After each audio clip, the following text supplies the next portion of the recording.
This is part 2 of our series on Orchos Chaim of the Rosh. Yes, last week we did till Sif Tes Vav, and now we're starting Sif Tes Zayin. And Yom Rishon. Tes Zayin. Shelo yochal pas pali batim shel kutim v'lo shel partar elinkein lo yizdam lo shel Yisrael. There's a chumrah. Mikardena, we rely on this a lot nowadays. One is allowed to eat the pas balter of a non-Jew. Pas batim is not so simple, but pas balter from a bakery is mutter, except for Seres Mechuba when we're more machmir on it. But here, of course, the Rosh, who's Alpi Derech HaMusar, is telling us that a person who is going to be aspire to higher levels should not eat pas palter unless he cannot get pas Yisrael. Yudzayin Shlo Yisrael B'Sudas HaRashus Kvish Mashkosu Od LaHolam B'Simukuf Chapal. Sudas HaRashus is a meal where there is no mitzvah going on. Great people, like for example, Reb Tzadok HaKohen, would only eat at a Sudas mitzvah. And if there was no Sudas mitzvah going on, they would make a Sudas mitzvah by making a siyum. It's a very high madrega to reach. Obviously, it's not. Most of us cannot attain it. But the idea is that a Su'uda should not be completely gashmias. A Su'uda should not be just materialistic pleasure, but rather it should be elevated by attached to something sacred, something holy, something more transcendent than just the eating itself. Of course, there are other aspects which Chazal are misakin for this purpose, such as making brachas. But the brachas are minimum. What one should aspire to is to try to make sure that every time a person eats, and again, I don't know, I'm nowhere near this madrega, but somebody who aspires to be holy would aspire to try and not eat unless it was in the context of a mitzvah.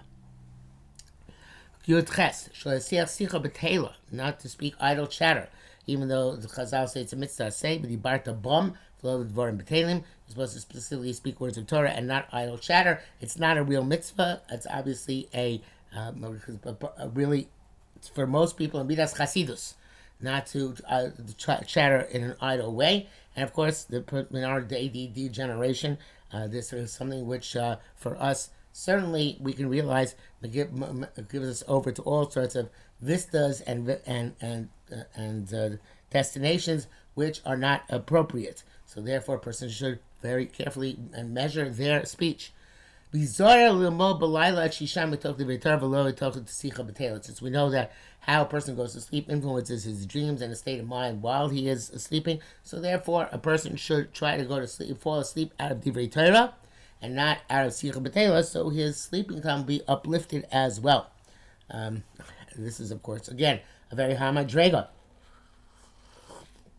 And not so easy to reach. But this is something which is aspirational to a person's focus should be on Torah. We're talking about focus in these things throughout this entire, our entire 2 sessions so far. The focus will even work for a time when a person is unfocused, when a person is sleeping. Focus one has before one goes to sleep focuses the mind when a person is sleeping as well. You test. This is an Erev Shabbos. A person should not put himself into a situation where he is in a suffix, whether it's already Shabbos or not, and doing malacha at that time. And you should warn the people of your household on Shmir Shabbos. Erev Shabbos, and you should daven early. Mincha on Erev Shabbos, in order that they be makabel to Sefer Shabbos, to accept the Sefer Shabbos upon you before sunset. For me, unfortunately, this is not always the case, but ideally speaking, a person should say Harei makabel to Sefer Shabbos, sometime after Plag, sometime before Shkias to Sefer Shabbos, and a person who is if you go back to the fact that in Kelm they loved Orchos Chaim Rosh. The person who has Seder, has a particular systematic pattern to their life, and this is something which will, this is like the time of test. Erev Shabbos in the afternoon, as the pressure mounts, but especially now, when I'm recording this, we just changed from the Savings time to standard time this past Motzei Shabbos. This is the time of test. Is a person misudar enough to actually be able to daven mincha? First of all, not to put himself into a suffix, whether it's a Benish Moshes, and then to daven mincha early in order to accomplish Shabbos properly. That is the highest test in the week of a person's Seder in his life, and again something which for me is completely aspirational, but something which perhaps many people have to accomplish. I know, having seen the way we make Shabbos in our household, so my daughter learned from that she has her table set Thursday night, which is very antithetical to what we do in our house. So the people can learn from others' mistakes as well. So the point is that person who is Misudar has things arranged and can actually make sure to distance himself from Safek HaShecha and from Dam Mincha early, or even Kabbalah Shabbos early as well. When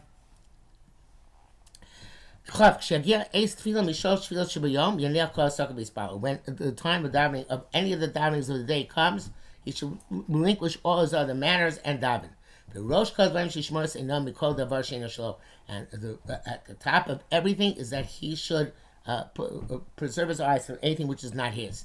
Now, of course, this seems like it doesn't follow. First, he starts to be about Shmira for the to daven on time, and then he speaks. Then he changes to gears to talk about being not to cast one eyes in place which are not relevant to one. So I think what the Orchos Chaim is saying is that a person has to train themselves. Again, the concept of training oneself to focus. A person has to train himself in order to be able to relinquish one's dealings, in order to be able to do whatever one has to do. And it starts with setting boundaries, which when a person trains himself not to cast his eyes on something which is not his. In other words, not to covet things which are not yours, certainly, but also not to be involved in matters which don't involve you. Again, we could reduce it very simply. Don't be a yenta. I am a big yenta, so this is obviously something which is a flaw, and to be able to focus on things which are really not your business and you cannot do anything good about. A lot of areas like that. So we will just have today's election day in America. So this most of the talk about Trump and Biden and the elections is focusing on things which you can do nothing about. And therefore, most of it is, first of all, falls into idle chatter, which we spoke about earlier, but also about dvarim she'eino shelo, things which should not concern you. If you are able to set up that boundary between dvarim she'eino shelo and dvarim which are shelo, then you can also set boundaries, compartmentalize your asukim from your tefillah and set that aside and daven appropriately. But it has to; those things are connected again with the pigeonholing and boxing and setting up boundaries in order to be able to divide oneself in different times into different focuses. Chavav, ayadaber ben netila lebracha brachas hamotzi v'yakdim shalom l'chol adam. Again, it's a very, very interesting juxtaposition, right? Don't speak between the Yadayim and Hamotzi. Apidin, you can. Apidin, as long as that Mesiach Das, as long as you don't distract yourself from the imminent Hamotzi, you can talk between Tzilas and Hamotzi. The minhag is, among most people, it's not to, but the main time not to speak is, of course, between Hamotzi and eating from the bread. But it is appropriate to be machmir, not to speak during that time. And I think, again, this has to do with restraint. But in other words, a person has to be able to restrain themselves, put boundaries. You have a tremendous desire to talk. It's not strictly usher. Don't talk anyway. But there is a flip side to this, which is a person who is very restrained becomes somewhat introverted. Is not mu'urav im habrios. Is not connected with other people in a way which is beneficial both to him and to them. And certainly it could be even not in a way, he's not connecting them in a way which is impolite and shows a lack of respect, a lack of consideration. So therefore, the juxtaposition is, I would say, is that, yes, we want you to be restricted, as we've said in the past few sifim, but we want you not to lose sight of when a person should not be restricted, and what a person has to do in order to counterbalance that, and do things in order to be a kind of shein shemaim, and do things in order to do benon mechabeiro, and so on and so forth, and therefore yakdim shalom l'chol adam. Okay, so even though you're not talking with the bracha, still yakdim shalom l'chol adam. Chabeis, the baruch is boro she's bia nefesh shokecha. This is to bless HaKadosh Baruch who satisfied a yearning soul. The kalub and people curse you or blaspheme you. Al yoshiv lahem davar. Eliyemin hane'elamim. You should be from those who bear insults but do not insult in return. Okay, so again, like before, there seems to be a non sequitur. So obviously, if a person is a grateful Kodesh Baruch Hu, for Kodesh Baruch Hu satisfying our needs and not, we should say, of course, our wants, because that would not be appropriate for Kodesh Baruch Hu to do, and we're not supposed to tell Kodesh Baruch Hu to do it. But what our needs are satisfied, what we yearn for appropriately is satisfied Kodesh Baruch Hu. So therefore, since we have this focus on a Kodesh Baruch Hu, and we know that He provides us with everything, so therefore, whatever anybody else does shouldn't matter to us. My relationship with Kodesh Baruch Hu is appropriate, and my gratitude to Kodesh Baruch Hu is meaningful, and my knowledge of a Kodesh Baruch Hu's presence in my life is significant. So then I will not be, even if people curse me or blast me, I will not respond to them. Because Kodesh Baruch Hu wants us. The Gemara says, "Tfilos miyaneh lovim ve'enim ovim, shom michamasam ve'enim meshivim."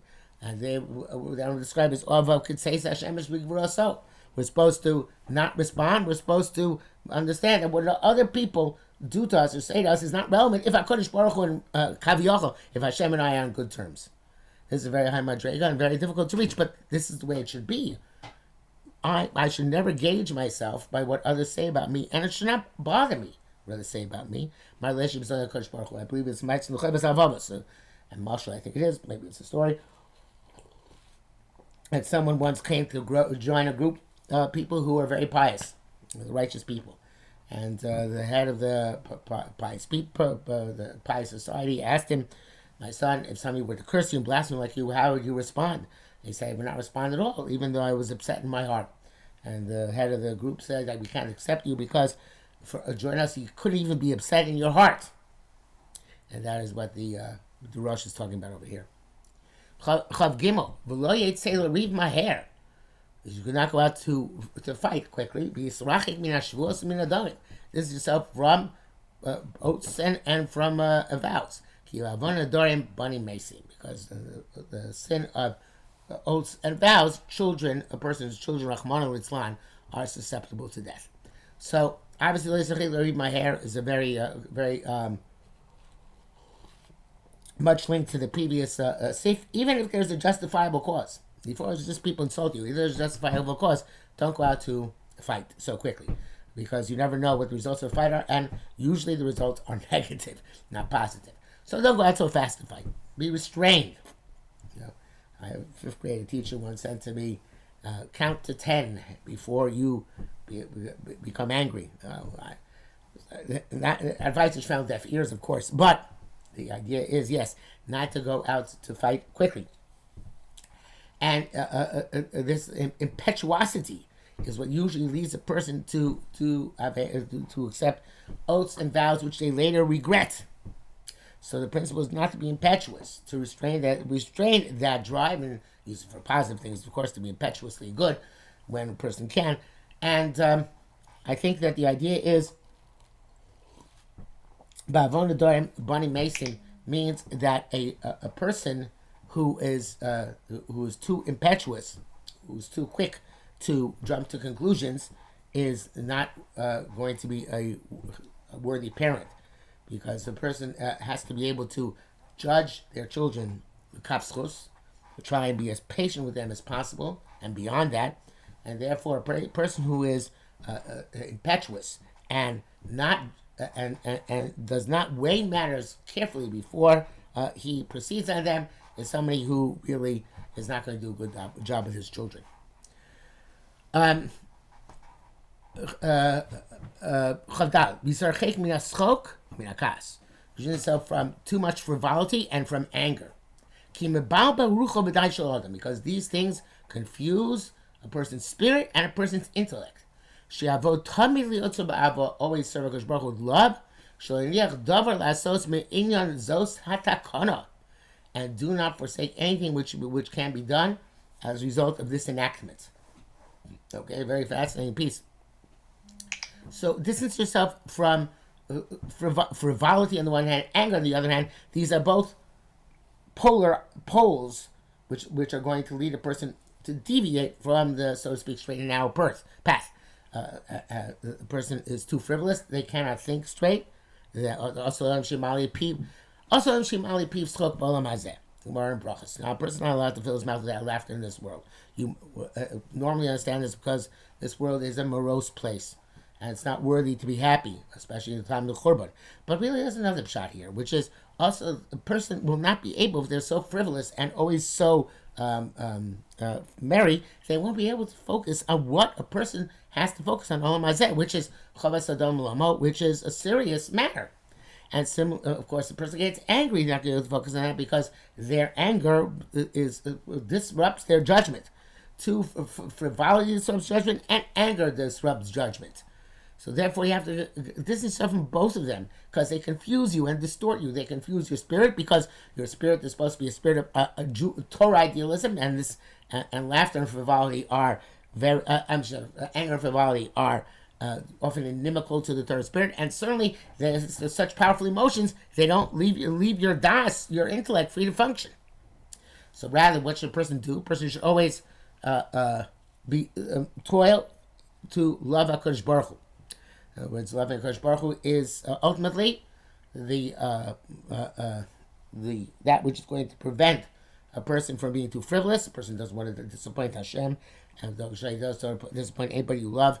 And you're going to lead a person away from anger because he's going to always focus on Ratzon Hashem and see things with Ratzon Hashem and not focus on his own agenda, which very often is what leads a person to anger. And you should always try and be active in diminishing your frivolous drive and your anger and focusing on Avas Hashem, which is the antidote for both of them because it diminishes the lack of seriousness and the lack of focus, which are those two things of kas and leitzonus, or in this case, schok. So this is something which you have to make concrete steps and try to take concrete measures in order to accomplish in a tangible way. Which of course leads to Chafei, Lehovas Hashem, B'chol Levavcha, B'chol Nafshecha, B'chol Modecha. To love HaKadosh Baruch Hu in all the ways, as the first pasuk of Shema. V'eskein, and have in mind, when you say this pasuk in Shema, to give your body and money a kedusha for its kedusha. And with this, you will fulfill the words of the singer. We were killed for you every day. So it's a little bit missing here because we know b'chol nafshecha means also is what he's referring to, which means with all your soul. And even if no tells nafshecha, even if he would take your life, you have to still give it to HaKadosh Baruch Hu. So this is an idea which a person is supposed to contemplate, specifically during the time when they are davening, in order to try and instill within himself that not just the words, but rather the content of the words, which are the powerful meaning of what it means to truly love anybody, and kavachomer to love HaKadosh Baruch Hu. And that's what Hashem demands of us, that focus, that emotion, which will exclude other negative emotions and bring a person to be able to live a life of Kiddush Hashem by thinking about Kiddush Hashem. Chavav. Liftach b'Hashem b'chol levavcha, to trust HaKadosh Baruch Hu with all your heart. U'lamin b'hashgachasa pratis, and to believe in His direct providence. And this is one of the rare occasions where you've seen in Rishon the term hashgacha pratis. So it seems that the Rosh was a forerunner of the Baal Shem Tov and the others who held the hashgacha pratis. Zet kain b'levavcha yichud hasholim. With this you will fulfill in your heart the perfect union. Lamin bo, in other words, to unify yourself with HaKadosh Baruch Hu. To believe in Him. Because His eyes are cast over the entire land. And His eyes are on all the pathways of men. And He checks a person's heart and a person's innards. Somebody doesn't believe that Hashem took us out of Egypt. He also doesn't believe in HaKadosh Baruch Hu. Right? Not believing in Kosh Baruch Hu rather means here, I'm sorry, not believing in Hashem's hashkacha and Hashem's connection. Anochi Hashem Elokecha, your God, you know what I mean. Means that you could try him, that's not going to be unique. Even if you believe in Kosh Baruch Hu. Ki zeh skulas Yisrael al kol akum. Because this is the unique quality of Jews over all the non-Jews. The zeh so-called Torah Kula, and this is the foundation of the entire Torah. This is a very important piece, and I think we'll have to come back to it again. Mir Hashem, next time we learn to elaborate further.